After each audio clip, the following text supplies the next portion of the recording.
Hi there! If you've clicked on this video, I've got a sense that, as much as rendering fascinates you, it also frustrates you. I hope I can help. I'm 𝖃𝙤𝙤 and in this tutorial, I will chronologically explain my rendering process. You will learn not only the basics of rendering, but also how to think about rendering. Let's begin. Think like a puzzler, big to small. I want you to think of rendering like a puzzle. As with any puzzle, you put in the easiest pieces first, such as those corner and edge pieces. As you keep putting your puzzle together, easy piece by easy piece, it covers a wider and wider area, giving you more context about the final image. With this added context, you can start fitting in the increasingly harder pieces, until you complete the picture. I use the same logic to tackle rendering. Like with the puzzle, I start by rendering the entire character as simply as possible. By starting big and simple, I get an overall idea of what the final 3D form will look like.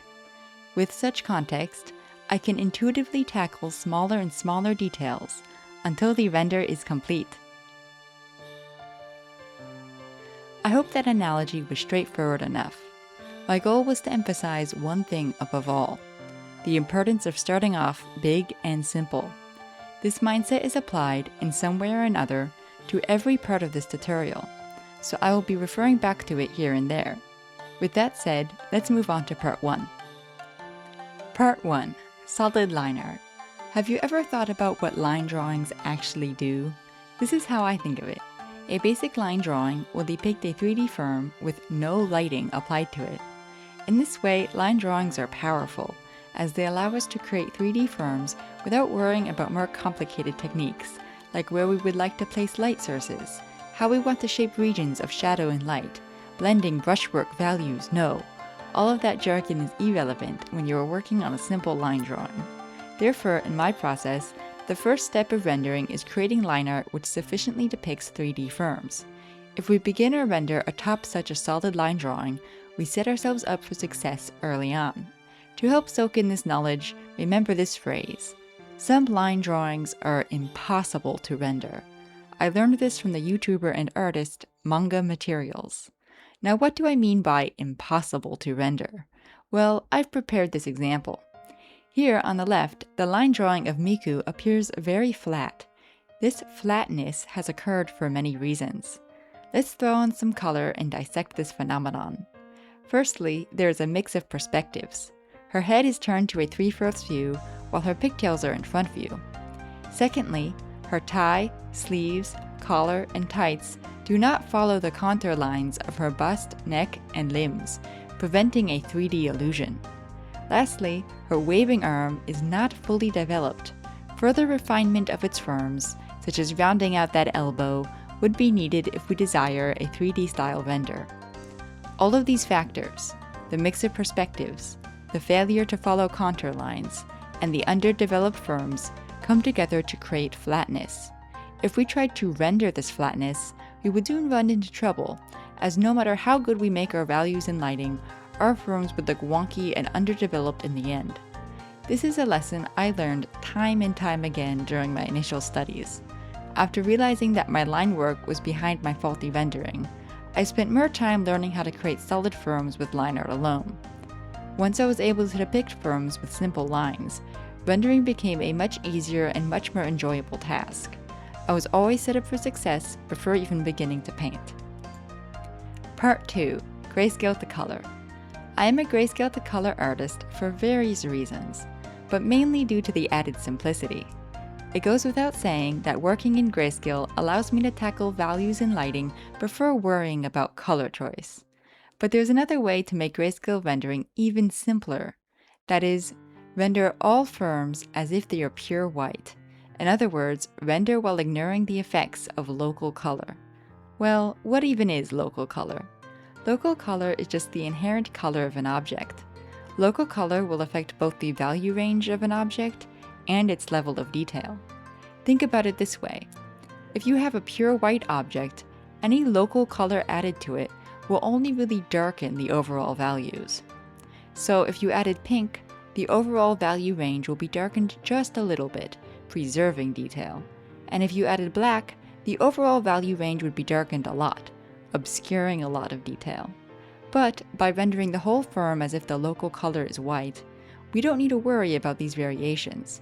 We can tackle the whole drawing as a singular entity, its value range only influenced by our desired lighting, and its level of detail more or less uniform across the image.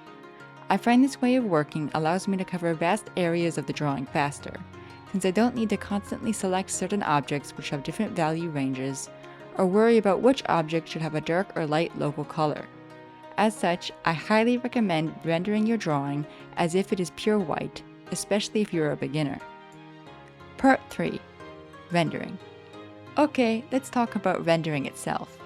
To give you the big picture, here are the 2 phases of rendering. Phase 1. Separate the light and shadow regions so they describe 3D firm. We do this with as few values as possible. Phase 2. In each region, add the remaining parts of light and shadow. Light and shadow regions must never share values, so work in each with a separate value range. Okay, let's break down this overview further and focus on Phase 1 for now. Phase 1A. Separating the light and shadow regions. What values to use? The most important phase of rendering is separating the light and shadow regions so they describe 3D firm. There are 2 fundamentals to keep in mind when doing this: values and firm. I will explain values first. Now, I'm sure everyone has seen these 2 images before. Firstly, we have this value gradient of white to black. Value simply refers to how light or dark a color is. We use values to add lighting and shadows onto our 2D image. Secondly, we have this rendered sphere with parts of light and shadow labeled. If these guides feel overwhelming to you, do not fear. In order to separate our light and shadow regions, we actually use very few values. This goes back to our puzzle analogy of starting simple. Also, I personally didn't understand these diagrams until I saw them in the context of a character rendering demonstration. As such, let's employ the help of Megarine Luca. Wonderful. With the help of Luca and these diagrams, let's learn which values we will need in order to separate light and shadow. Background and shadow values. Okay, the first step is a breeze. Make the background almost black. Our next step is also easy. Cover our entire character in a mid-tone value. But why is this? To understand this mid-tone value, I want you to imagine a pitch black, haunted attic. If you were to use your eyedropper tool to color pick the value of this haunted attic, it would be black or near black. Next, I want you to imagine that the resident ghost has just tugged off the curtains of the window. The sun shoots bright light rays into the room. The beams hit and bounce off any object in their path. These bombarded objects are now visible to us as 3D firms. If you were to color pick the value of the sun, you would get pure white. Okay, now look around the room which has been lit. On average, what would you say the overall value is? Bright white would only be present in the light source and in the brightest of reflections or highlights. And black would only be present in the nooks and crannies where light becomes trapped. So would you say that the average value of the room is not bright white nor pure black, but somewhere in between? Well, probably yes, right? This is a mid-tone value. As you can see, it is called a mid-tone because it is in the middle of pure white and black. I use this mid-tone value to represent our shadow regions. Therefore, by coding our character in this mid-tone value, we are covering our entire character in shadow. Now, you may be wondering why the shadow is a bright gray mid-tone and not a much darker value. Well, keep in mind that light rays are typically bouncing all around the room. These omnipresent bouncing light rays are called ambient light. Ambient light keeps the majority of our shadow regions from becoming super dark. Because I like this effect of ambient light, I usually chose a mid-tone which is on the brighter side for the space shadow value. However, you can choose a darker mid-tone if you wish. In this sphere graphic, I used a darker mid-tone for the shadow. Okay, with our shadow value established, let's move on to the light. Light and halftone values. The next values we need are our light and halftone values. For light, I typically choose a very bright gray, just below pure white. Of course, we don't use pure white because that should be reserved for only the brightest of highlights or overexposed images. When I add light, I add halftone at the same time. The halftone is often very subtle, as it marks areas in the light region which are slightly turned away from the light source, such as curved firms or angled surfaces. Therefore, for the halftone, use a range of values which are only a bit darker than the main light value. Remember, even a subtle value change can be effective in describing firms, so don't needlessly overemphasize your halftone. You definitely want to prevent your halftone values from sinking into the realm of your shadow values. Phase 1A. Summary. To summarize, in order to separate light and shadow, the values we are using include our light value, which is a very bright gray below pure white, our halftone values, which are slightly darker than our light value, and our shadow value, which is a bright midtone. With just this range of values, we can account for both hard and soft edges, as well as curved and angled surfaces. As such, we can demarcate our light and shadow regions in a manner which conveys the 3D form we seek. I also want to point out that the reason our shadow region can remain a single flat midtone is because shadows obscure detail. Thus, in this first phase of rendering, we can keep our shadows a singular midtone while still maintaining a pretty good illusion of light and shadow. With our values established, let's talk about the other fundamental we need in order to separate light and shadow. Firm. Phase 1B. Separating the light and shadow regions. Drawing firm with light. Adding light arrows. Okay, so our character is currently completely in shadow. In preparation to draw firm with light, our next step is to add the light arrows. To do so, draw arrows, which are pretty much parallel, streaming in from your desired light source. I use two light sources here. The main light source I put in red, and the secondary light source I put in blue. In terms of light sources, I want you to keep this in mind. Light is purely an additive property. In other words, you can technically add as many light sources as you wish. However, these multiple light sources can overlap each other, changing their intensity, altering how colors are expressed, and causing unpredictable shadow shapes to form. This is why drawings with multiple light sources are considered tricky. Therefore, having one main light source is often standard in art, especially for beginners. With one light source, it is much easier to predict how the light and shadows will describe a firm. In this image, even though I have two light sources, I intentionally place them opposite each other, so they don't directly interact much, if at all. My secondary blue light source was intended to keep the left half of the character from getting too dark, and to add more interesting light shapes in that region. Drawing firm with light. To embolden you for this journey, I first want to emphasize that you have control over the light and not the other way around. When I was younger, I was obsessed with supposed scientific accuracy, and this caused me to feel that I had no control over how light behaved. I would simply choose a light source and then try to mimic the light shapes of similar references. Working this way ignores shape design, and therefore creates rendering which does not suit your particular image. No more. In reality, in order to get the result we seek, we first need to understand how to describe our 3D forms with light. Once we understand how to do this, we can design our light regions artistically in order to suit our image. Let's tackle the first challenge. In order to describe 3D forms, we must be able to visualize their general planes. To identify the planes of forms, we will imagine contour lines. A plane is located wherever the contour lines travel in the same direction. In other words, wherever the contour lines travel over a flat or relatively flat surface. If the contour lines bend significantly, they have entered a new, neighboring plane. We must also keep in mind the general behavior of light.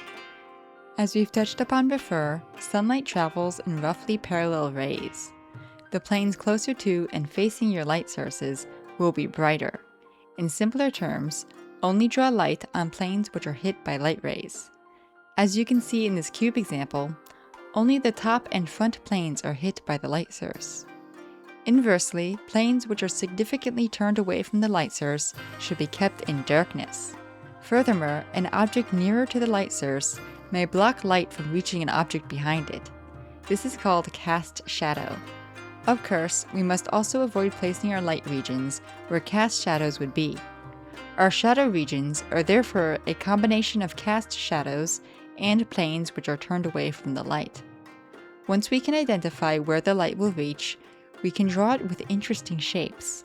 There are various ways to add interest to lighting. For example, in areas which are highly textured, like fabric or hair, we can break up large light-facing planes into smaller ones. In this cube demo, I created a stone-like texture by breaking up those large light-facing planes. We can also take advantage of significant plane changes, like those I've marked in blue. These act a bit like a grazing light, emphasizing changes in form on the light-shadow boundaries. In our cube example, I used rectangle and triangle shapes to describe rough edges.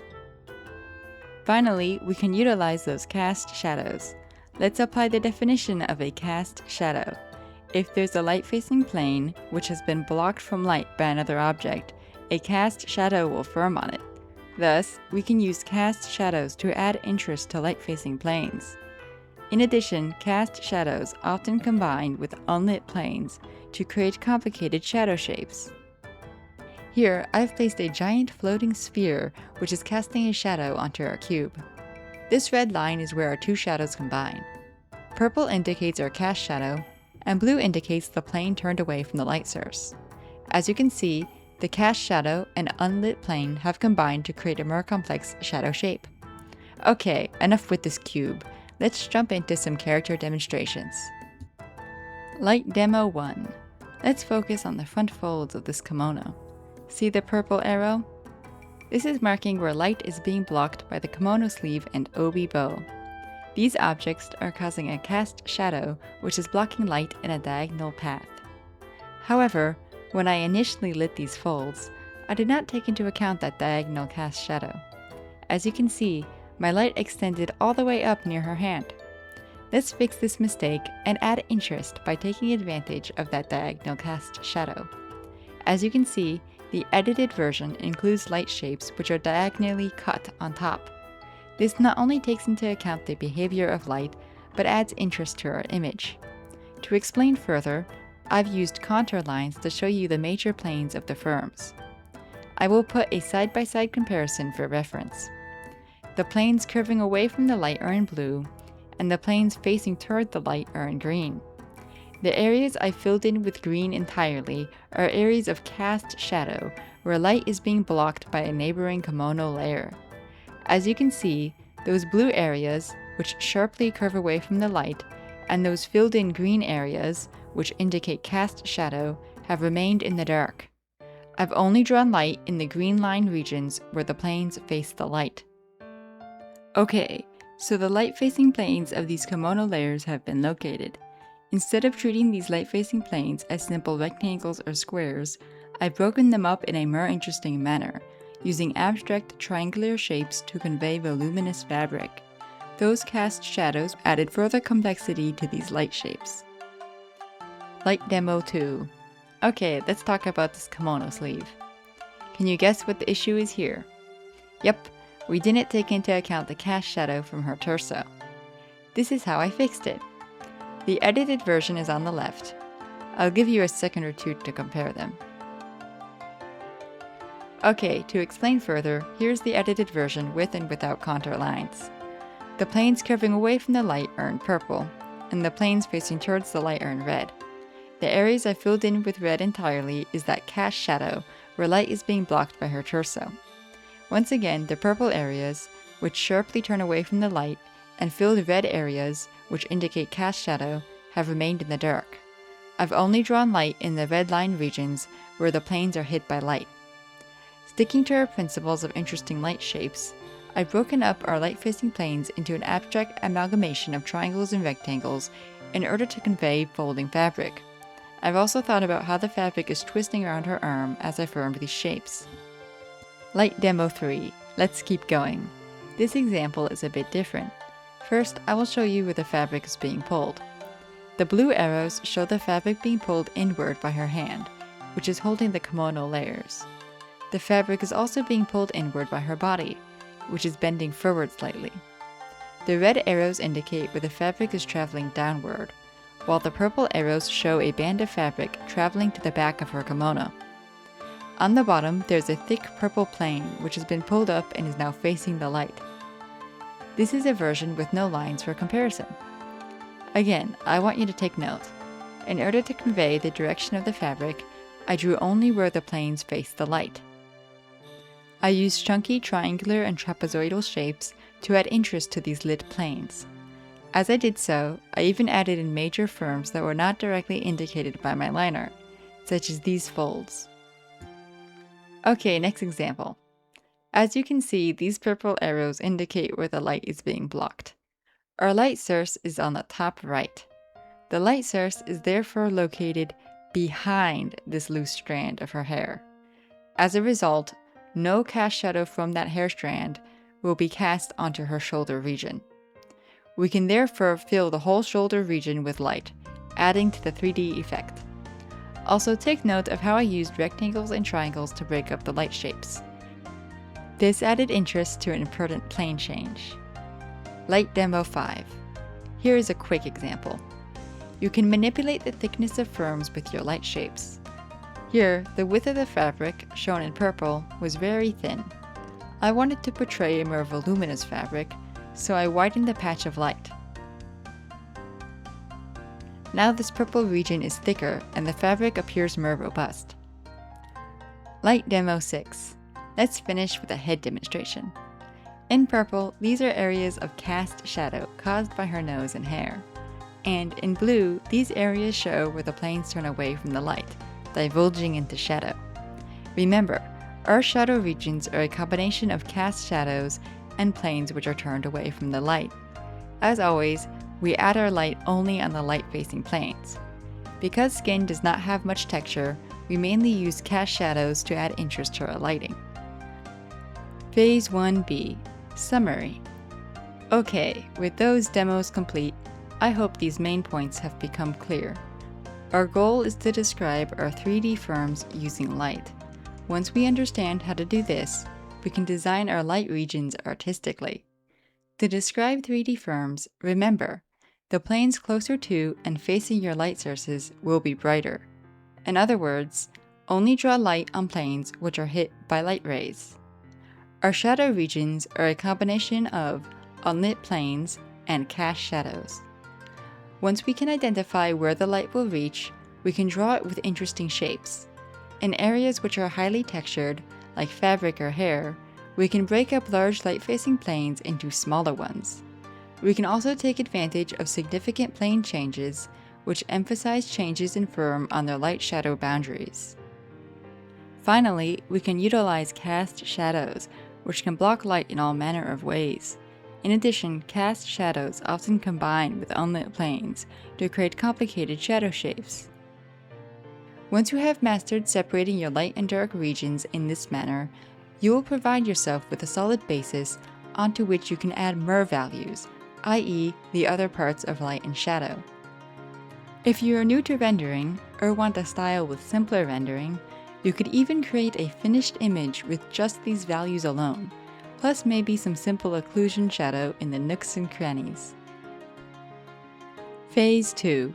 Add the remaining parts of light and shadow.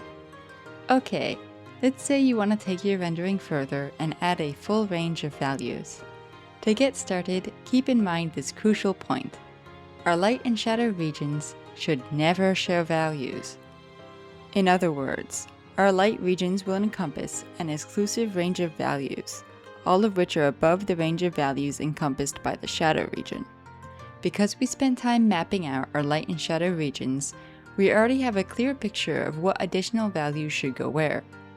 To keep the value ranges in your light and shadow regions separate, I recommend working on the light and shadow regions separately, at least initially. Occlusion shadow. Next, I like to add occlusion shadows.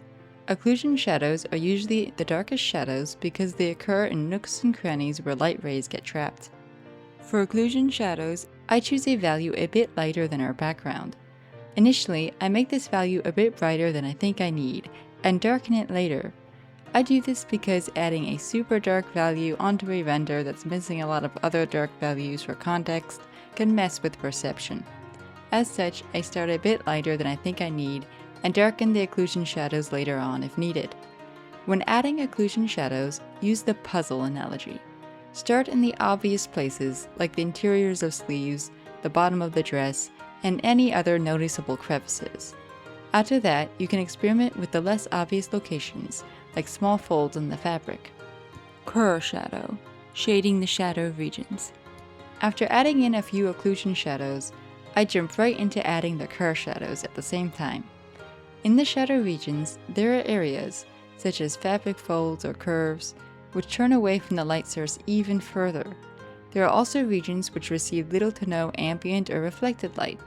As such, describe these areas with values that are darker than the main shadow value. Remember, do not be afraid to darken wide areas of the shadow region which are further from the light source and are getting perhaps less ambient light. For example, I darkened the bottom layers of her kimono and her platform shoes since they are beneath the character and blocked from light. Ambient light and reflected light. Because we started our render with a bright mid-tone base, our image started out with a lot of ambient light. This ambient light kept our shadow regions from becoming very dark. However, after adding curl shadows and occlusion shadows, our areas of ambient light have been darkened and reduced. To brighten our shadow regions again, we can add reflected light. Reflected light is light which bounces off other surfaces, rather than emitted from a direct light source. Reflected light shows up in shadow regions, and is usually visible around the edges of firms. As for the value to choose for reflected light, this is relative and can vary. In this drawing, my reflected light tended to be the same value as that base shadow value we started with. This is because, when adding curl shadows, I typically paint just short the edge of the firm. The untouched space near the edge of the firm becomes the reflected light. This method works for me because our base shadow value was on the brighter side already. Of course, depending on context, reflected light can also be a bit darker or lighter than that base shadow value. Just make sure that the reflected light does not share values with the light regions. Highlights.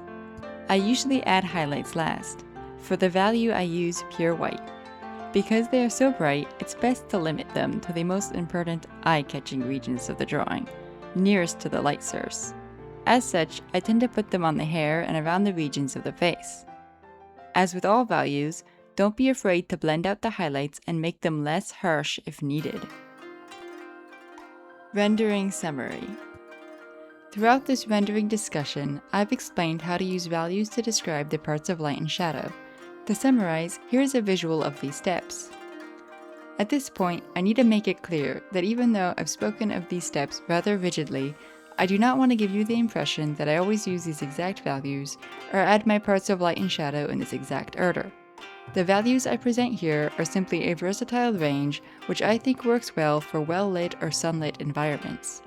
In addition, the order I use to add light and shadow is simply my general personal preference. You can add the parts of light and shadow in a different order, or even tackle them simultaneously. Heck, you can even go crazy and add occlusion shadow before you add the light if that makes more sense to you. My overall goal here is for you to understand the principles behind my rendering process so you can apply them to your own workflow.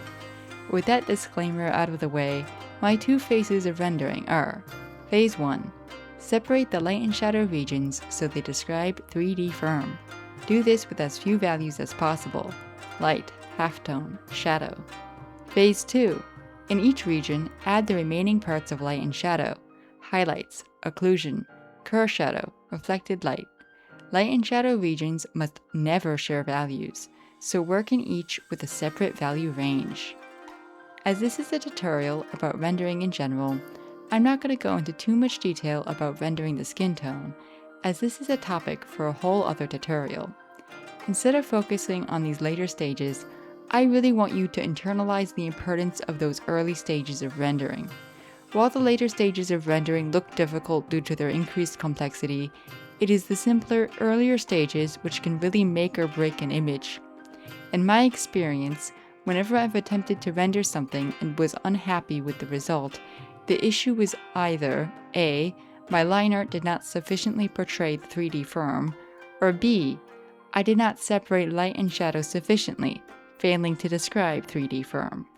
These are both mistakes which occur at the beginning of the process, before there's a lot of complexity. As such, it is these initial steps which you want to focus on learning, as they will make the more complex stages easier. Once again, we go back to the puzzle analogy. As with any puzzle, you put in the easiest pieces first. As you keep putting your puzzle together, easy piece by easy piece, it covers a wider and wider area, giving you more context about the final image. With this added context, you can start fitting in the increasingly harder pieces until you complete the picture. We use this same logic to tackle rendering. Like with the puzzle, start by rendering the entire character as simply as possible. By starting big and simple, you can get an overall idea of what the final 3D firm will look like.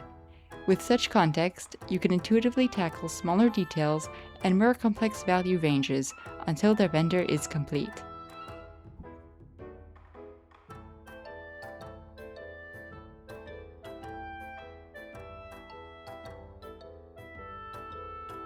Part 4.